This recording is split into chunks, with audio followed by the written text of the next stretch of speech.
Robin Hill School, The Garden Project, written by Margaret McNamara. The sandbox at Robin Hill School was old.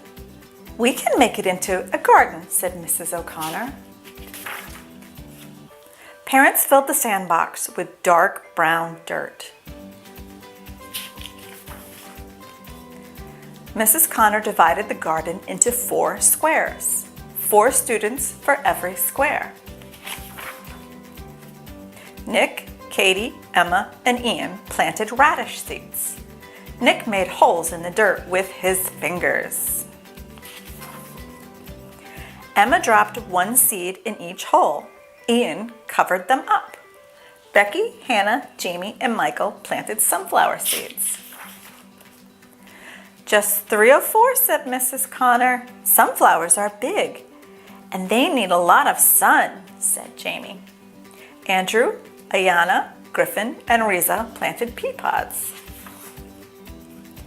And Neil, Nia, James, and Megan planted lettuce.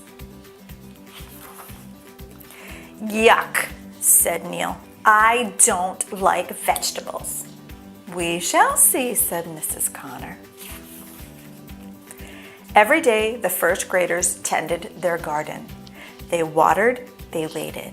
After 1 week, tiny green sprouts came up.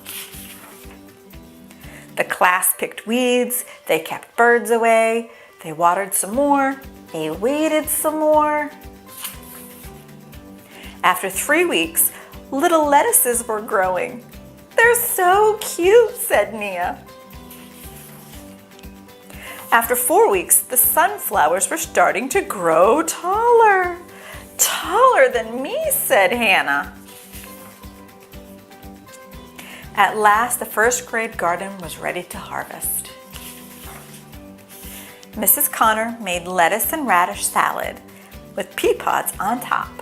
"Yummy," said Neil. "Yes," said Becky. She bit into a pea pod. "It tastes just like sunshine." The end.